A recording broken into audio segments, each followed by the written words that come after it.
Hey, what's up, guys, and welcome back to episode 3 of the Cranjis podcast. Today I'm super excited because I got my mic. Mic finally came, so we got a decent little setup now. But today I wanted to talk about becoming the author of your own life and what that actually looks like. Basically, I heard this a while back, and it was said very differently, but it made me think about it a lot. So I wanted to try and explain all this to you today and see if I can get my thoughts into your head on this topic. Becoming the author of your own life.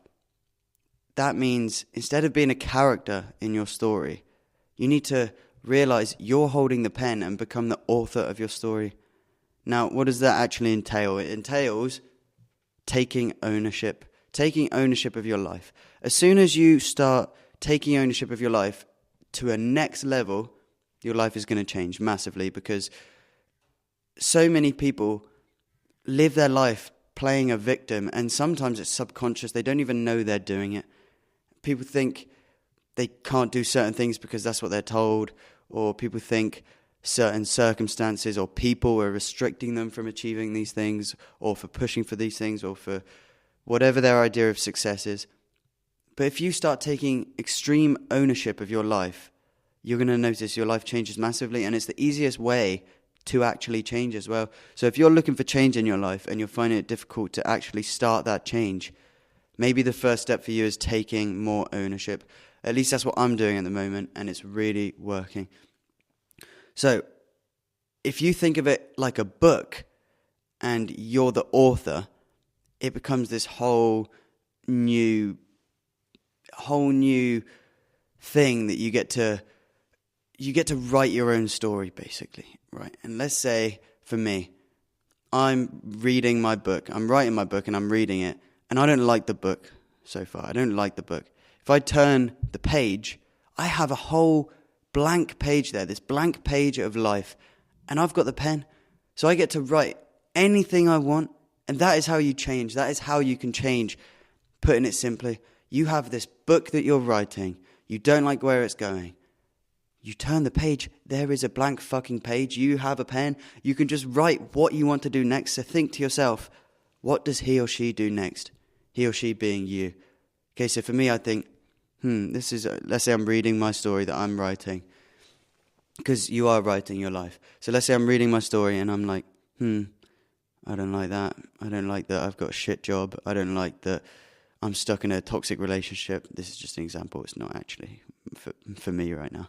But I don't like any of these parts of my life. I don't like that I'm fat.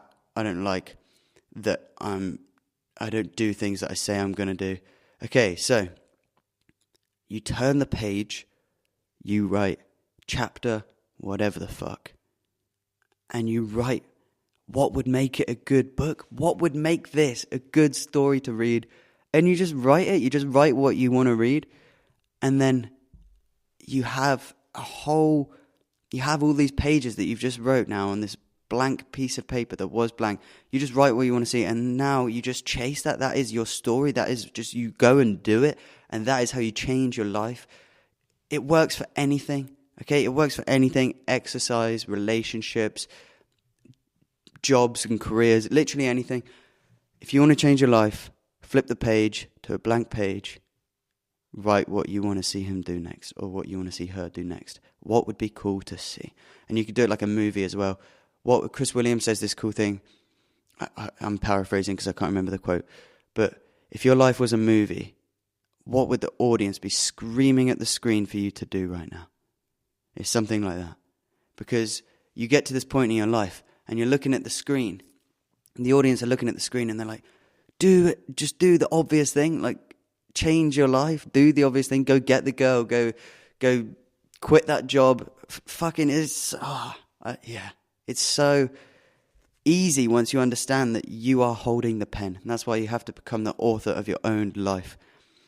Now, there are 3 steps to change I've found, at least for me anyway, that I've been working on recently. And I've discovered these 3 steps to change. First one is recognition. Recognizing you need to change, recognizing change needs to happen, and identifying that change is something you want to do. Okay, once you do that, that recognition phase is recognizing that you're not enjoying the book that you're reading so far. recognizing that you haven't enjoyed any of the book so far, or you're not liking it as a whole, okay? So recognize. The second step to change is action. Actually physically taking action. And that means flipping the page to the empty page, picking up the pen, and writing it down. And it is a pen, not a pencil, because you can't erase it, but you can add more, okay? So recognition is knowing that you don't like the book now. Taking action is flipping the page and start just changing the story and start writing. And then the third step to change is commitment. Actually sticking to it, okay? It's stickability, basically.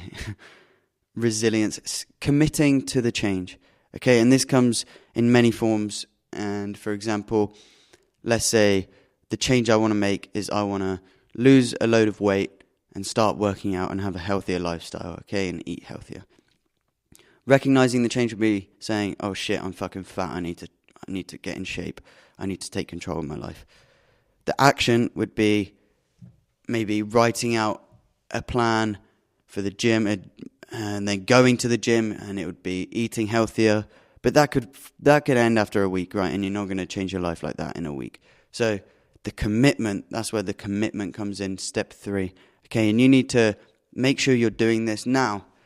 The easiest way to introduce commitment after you've taken action, is through routine. At least this is what I think anyway. I haven't thought too much into the commitment, but realizing just a minute ago when I was writing down my notes, building routine is so important in order to commit to your change. Okay? So if you have a routine, human beings are creatures of routine, right? We thrive with routine. So if you have a routine, if you build a routine around this new lifestyle, that's going to help you so much more than if you just went in blind and just said, oh, I'm going to go on this diet, I'm going to do this workout plan. And this doesn't just relate to exercise, it relates to everything, right? Anything in life. So related to whatever you're trying to change with. Let's say you're trying to do less time on your phone, okay? Like, phones are cool, but let's say you want to build a better routine in the morning so that you don't go on your phone straight away, and instead you get light, you get fresh air, you get vitamins, okay? So build a routine, and it's going to help you stick to it. If you go to the gym without a workout plan, it's going to be a lot harder to stick to than if you do have one. And that applies for every aspect of life. If you build a healthy routine in the thing that you want to change in the area of life that you want to change in, it's going to help you commit to that change. Okay? So recognition, action, and commitment. You're holding the pen. And where you're holding the pen, this is why it's so crazy to me, the idea of blame. And that's what else I was going to bring up, blame. Because so many people, like I said, live like a victim, even if they don't know it. And as soon as if you live your whole life like a victim, it's going to be easier, but not in the long run. Okay, if you take ownership of your life, I can't remember who said this actually, but I heard this. It was Chris Griffin. Chris Griffin. If you listen to the Chris Griffin podcast, it will change your life. All his podcasts are insane. But Chris Griffin said it on a podcast, I think with Michael Smoke, and he said, paraphrasing again, if you take ownership of your life instead of playing a victim, it's going to be harder to take ownership. But in the long run, it's going to be easier. Okay, that was terrible paraphrasing, but it's something like that, okay? Being a victim is easier. Taking ownership is harder. But taking ownership is only harder for a shorter amount of time. In terms of the whole of your life, if you take ownership, you're going to have an easier life. Playing a victim is going to affect you negatively down the line. So, pointing fingers at people, circumstances, situations, the cards you were dealt, anything, instead of taking ownership, will ruin your life. It will ruin your life because, yeah, it makes it easier in the short moment, okay? It makes it easier in that moment to blame things. However, without taking ownership, you're not going to realize change can happen because you're blaming all these external factors. Change comes from you internally. No one else, no other circumstance. Change comes from you wanting to change. You can only change if you want to change. This is why you can't change other people, right? You can't make someone else change. You can't change other people. Change happens internally and you have to want it. And to want it, you have to take ownership. Because with the victim mindset, you're not going to take ownership. Now, if you want an incredible book that everyone would want to read, but more importantly, that you would want to read, you need to understand one thing.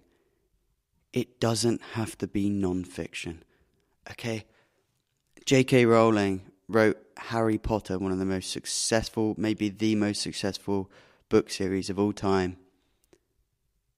And it's fucking about magic and wizardry, okay, and shit that isn't necessarily real. So your belief system needs to not create its own barriers.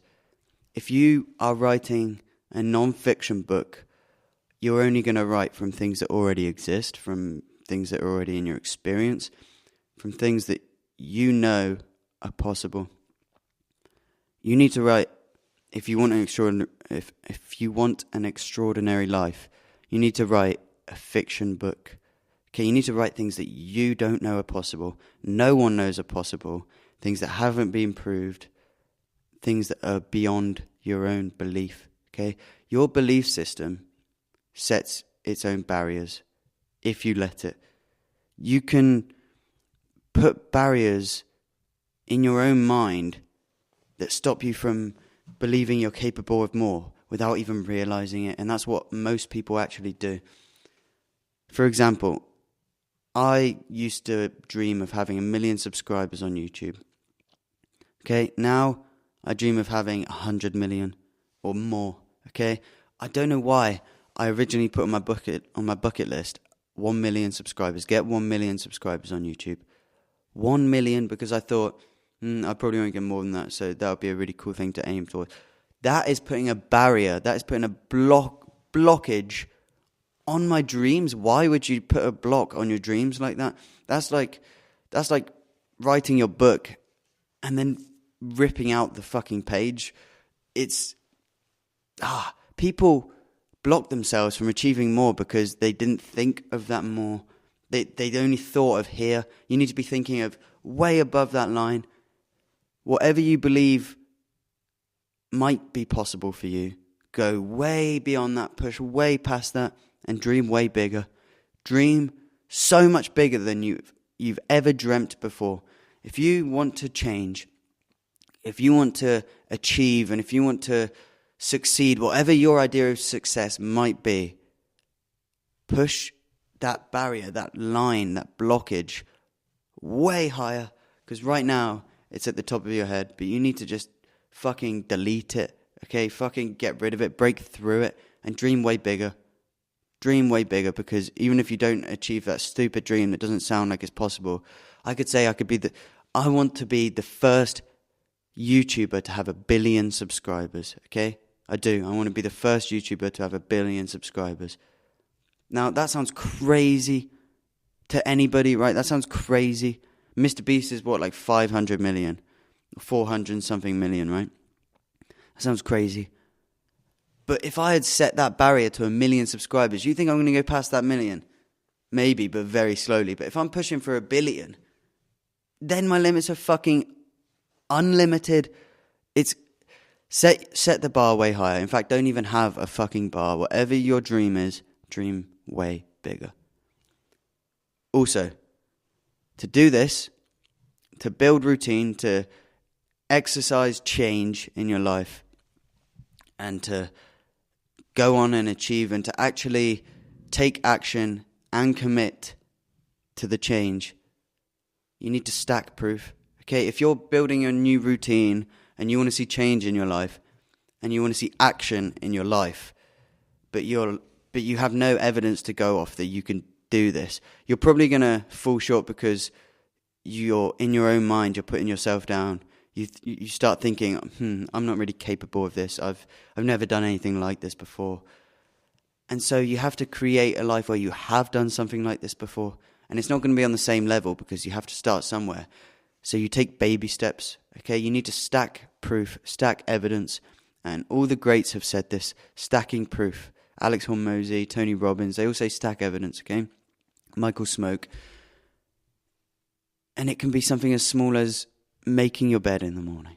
Okay, if you make your bed in the morning, every single day, then you've stacked proof that you've got discipline, right? It might be on a smaller scale than the discipline you want to go for a 5K run every single day. But if you know you can do that every single day, then you know you can build that up to something slightly bigger maybe. So you start with making your bed, and then it goes to, I'm going to go to the gym once a week, twice a week. And you do that every week for a couple months, then you've got your evidence that you have this discipline and you have this commitment. It's just on a smaller scale. So you start building it up and building it up. And through baby steps, now, guess what? You're fucking doing it. You're doing the thing. You go on a 5K run every day.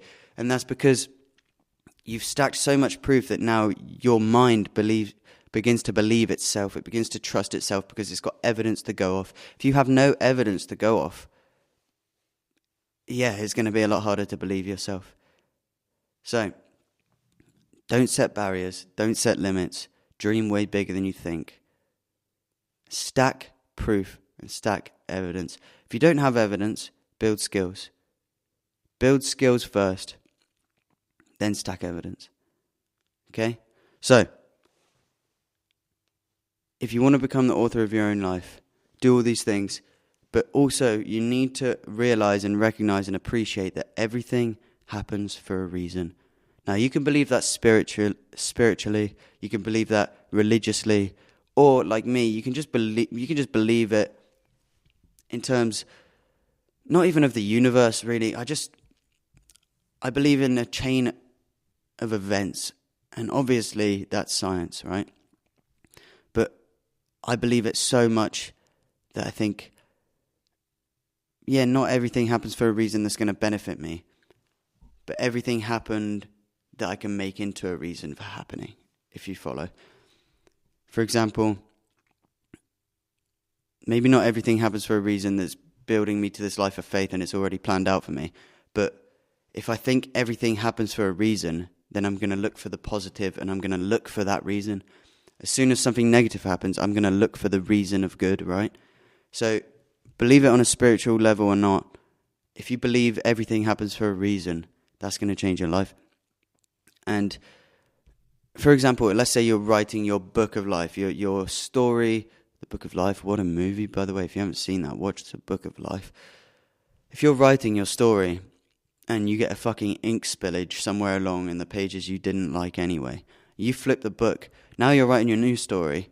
You're gonna know how to deal with that ink spillage. You're gonna know to get a better pen. You're gonna know to prepare, right? And that's because everything happens for a reason. That was meant to happen in that part of your life in the past for you to progress in the future. Okay, and now you can start writing neater. You cannot have creases because you in the past you were leaning on your page, but now you've learned from that. Everything happens for a reason. Okay, so to wrap this up, I really want you to understand you need to become the author of your own story. Okay, you're not a character in your story. You're not an actor in your film. You're the director. You're the author. Okay, and you are responsible for changing your life. None of these external factors. No background. Yeah, certain backgrounds and circumstances might make it harder, but that doesn't mean you can't take ownership and change your life. It's all about taking ownership to the next level, okay? And that comes from gratitude, and it comes from stacking so much proof and evidence that you become undeniable, okay? Your mind believes you, your body trusts your mind, and your mind trusts your body, okay? So thank you for listening if you got this far. I'm really happy I got the better audio now, so hopefully you're enjoying this. Hopefully it's all working because it's my first time doing it. So I appreciate you listening to episode 3 of the Cranjis podcast. We'll be back for episode 4 in next week. They're coming out every Wednesday, so stick with me. Hope you're enjoying them so far. If you have anything you want me to talk about, drop it in the comments below. If you have any questions, drop it in the comments below. If you have any compliments or insults, I'll take insults too. drop them in the comments below. I appreciate you guys listening to this. Peace out. Cranjis podcast. Let's fucking go. He's got the mic, boys. Let's fucking go. All right, cheers, guys. Thank you.